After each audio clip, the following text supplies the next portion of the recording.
ये कहानी है एक ऐसे स्नाइपर की जो पहले टीचर हुआ करता था। फिर उसकी जिंदगी में कुछ ऐसा हुआ कि वो खूंखार स्नाइपर बनने पर मजबूर हो गया। ये कहानी की शुरुआत होती है यूक्रेन के एक बहुत ही शांत इलाके से, और इस इलाके में हम एक छोटी सी झोंपड़ी को देखते हैं। इस झोंपड़ी में एक कपल रहता है जिसमें हस्बैंड का नाम है मिकोला और वाइफ का नाम है नास्तिया। मिकोला एक टीचर है और पास ही के स्कूल में बच्चों को मैथ पढ़ाता है। वो एक बहुत ही अच्छा टीचर है और सभी बच्चे उससे बहुत खुश हैं, सिवाय एक के जिसका नाम था इवान। इवान एक बहुत ही बदतमीज लड़का था जो मिकोला को नीचे दिखाने का एक भी मौका नहीं छोड़ता। लेकिन मिकोला को उसकी बातों का कोई फर्क नहीं पड़ता और वो अपनी जिंदगी में मस्त रहता। एक दिन मिकोला अपने स्कूल में था, तब उसे पता चला कि रशिया ने यूक्रेन पे हमला कर दिया है और यूक्रेन की बहुत सी जगहों पर कब्जा कर लिया है। शाम को मिकोला जब घर आया तो उसे पता चला कि उसकी वाइफ प्रेग्नेंट है। ये जानकर उसे बहुत खुशी हुई और उन दोनों ने मिलकर इस खुशी को सेलिब्रेट किया।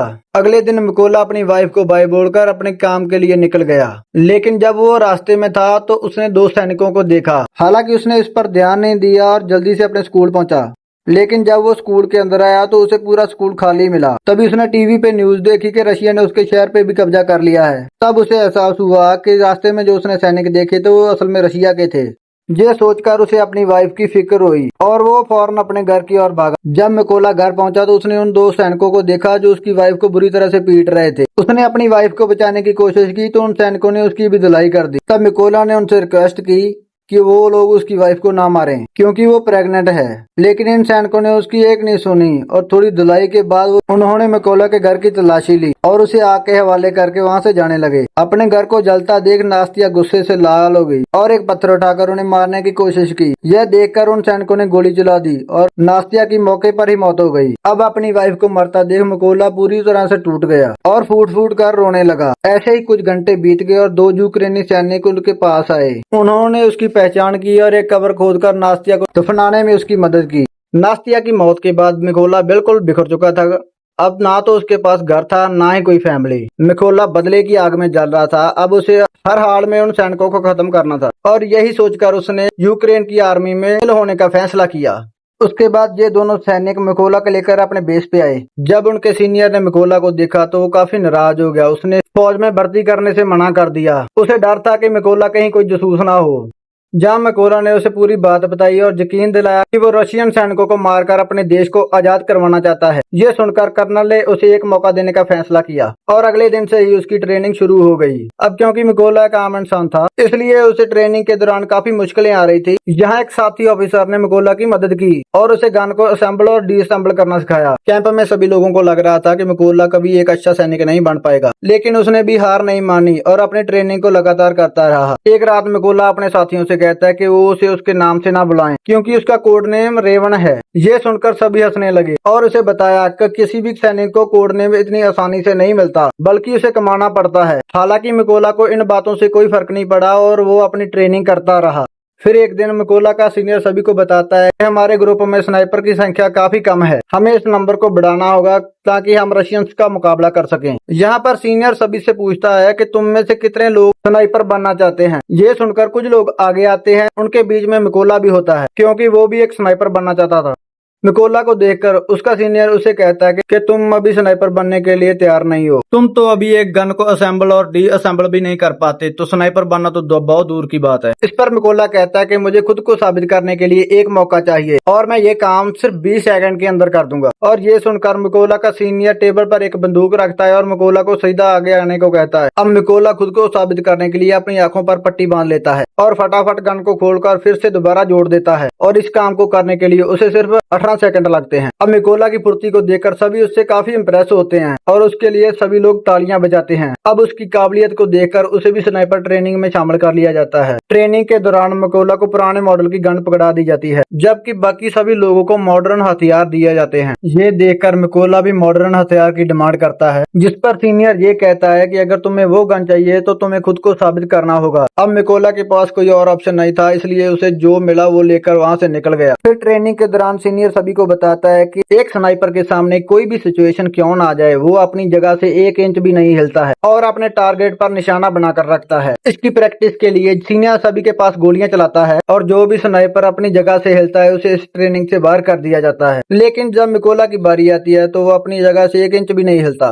और अपना निशाना बनाकर रखता है। और अगली ट्रेनिंग में स्नाइपर को उनका टारगेट सिर्फ एक बार दिखाया जाता है और फिर उनकी आंखों को ढक दिया जाता है और उन्हें अंदाजा लगाकर अपने निशाने को शूट करना होता है। अब बाकी लोग तो इस टेस्ट को पूरा कर लेते हैं, लेकिन मिकोला इसमें फेल हो जाता है क्योंकि उसके पास जो बंदूक थी वो काफी पुरानी थी और उससे वो कारनामा कर पाना बहुत ही मुश्किल था। अगली ट्रेनिंग इन स्नाइपर्स के लिए और भी मुश्किल थी क्योंकि इन्हें अपने टारगेट को फ्लेयर की रोशनी में शूट करना था, वो भी रात के अंधेरे में। यहाँ सीनियर ने फ्लेयर छोड़ी और सभी ने अपना निशाना लगाया, लेकिन कोई भी अपने टारगेट को हिट नहीं कर पाया। यहाँ मिकोला ने गोली नहीं चलाई और फ्लेयर की रोशनी में अपने टारगेट की दूरी का अंदाजा लगाया और अपने मैथ की नॉलेज को यूज करके एक परफेक्ट शॉट मारा। यह देखकर उसका सीनियर उससे काफी खुश हुआ और उसका मनचाहा कोड नेम दे दिया। ऐसे ही दिन बीतते गए और मिकोला अपनी जी जान से ट्रेनिंग में लगा रहा और फाइनली वो दिन भी आ गया जब इनकी ट्रेनिंग का रिजल्ट आने वाला था। जहाँ कर्नल ने मिकोला को सलूट किया और उसे बताया कि उसने इस टेस्ट को पास कर लिया। थोड़े दिनों बाद कर्नल मिकोला के पास आता है और उसे कहता कि वो अपना सामान बांध ले, उन्हें एक मिशन पर जाना है। खबर आई है कि कुछ रशियन सैनिकों ने एक चेक पोस्ट पर कब्जा कर लिया है। जल्द ही मिकोला की टीम अपनी लोकेशन पर पहुंच गई और अपना निशाना लगाकर बैठ गए और अभी जो लोग उन रशियन सैनिकों को मारने वाले थे कि तभी उनको एक गाड़ी दिखी जो चेक पोस्ट की ओर बढ़ती जा रही थी। इधर रशियन सैनिकों ने गाड़ी को रोक लिया और अंदर बैठे लोगों को बाहर आने को कहा। उन्होंने उनके पासपोर्ट को चेक किया और पूरी गाड़ी की तलाशी भी ली और जब सब कुछ ठीक रहा तो इन सैनिकों ने उन्हें जाने की परमिशन दे दी, लेकिन उनके पासपोर्ट रख लिए। जब उन्होंने इसका विरोध किया तो उन सैनिकों ने उनको खूब मारा। ये सब देखकर कर्नल ने अपने सैनिकों को फायर करने का ऑर्डर दिया और देखते ही देखते सभी रशियन सैनिक मारे गए। इस तरह से इनका पहला मिशन कंप्लीट हो गया। मिशन के बाद जब सभी लोग बेस पर पहुंचे तो मिकोला ने देखा कि उसके काफी साथी बेस पर मौजूद नहीं हैं। उसे बताया गया कि उन्हें दूसरे मिशन पर भेजा गया है। अगले दिन मिकोला को खबर लगी कि उसके काफी साथी उस मिशन में मारे गए और उन्हें मारने वाला एक रशियन स्नाइपर है। उस स्नाइपर का नाम सैरी है और वो रशिया का सबसे घातक स्नाइपर है। फिर ऐसे ही कुछ दिन बीत गए और मिकोला अपने साथियों के साथ अगले मिशन पर निकल गया। लोकेशन पर पहुंचकर इन्होंने चारों तरफ माइंस बिछा दी और अपनी पोजीशन लेकर बैठ गए। थोड़ी देर बाद रशियन सैनिक वहां पहुंच गए और इन सैनिकों के साथ इवान भी था। इवान वही लड़का था जो स्कूल में मिकोला को परेशान किया करता था और अब उसने रशियन आर्मी ज्वाइन कर ली थी। अब जैसे ही उनके पैर लैंडमाइन पर पड़े वहाँ एक जोरदार धमाका हुआ और वो सभी मारे गए। अब जहाँ कर्नल ने मिकोला को समझाया कि उसे इवान की मौत का जरा भी दुख नहीं होना चाहिए क्योंकि रशियन आर्मी को ज्वाइन करना इवान का अपना फैसला था। मिशन पूरा करके ये सभी बेस कैंप पर लौट आए। अब जहाँ कर्नल ने मिकोला को अपनी फैमिली फोटो दिखाई और बताया कि मेरी फैमिली में 3 लोग हैं और उसकी दोनों बेटियां इस बात से अनजान है कि उनका पिता एक सोल्जर है। जहाँ मिकोला ने भी कर्नल को अपनी पूरी कहानी सुनाई और बताया कि रशियंस ने कैसे उसकी बीवी को बेरहमी से मार डाला। इस दौरान मिकोला काफी इमोशनल हो गया, लेकिन कर्नल ने उसे संभाल लिया। अगली सुबह जी सब अपने अगले मिशन पे निकल गए।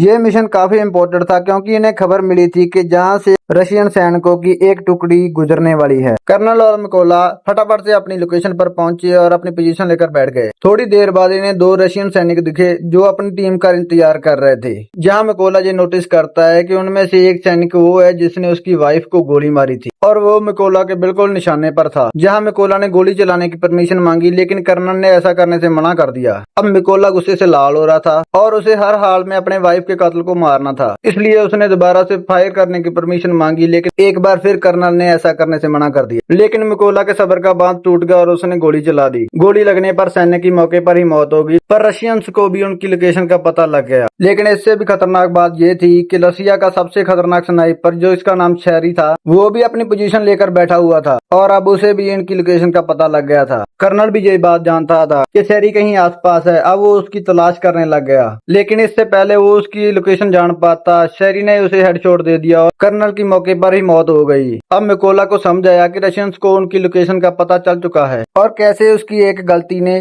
कर्नल की जान ले ली। इधर रशियंस ने भी मिकोला के ऊपर जोरदार फायरिंग शुरू कर दी। अब बिगड़ते हालातों को देखकर मिकोला ने पीछे हटने का फैसला किया। उसने कर्नल की बॉडी उठाई और अपनी पोजीशन से पीछे आने लगा। जल्दी ही वो दुश्मनों के इलाके से बाहर आ गया और सीधा अपने बेस पर पहुंचा।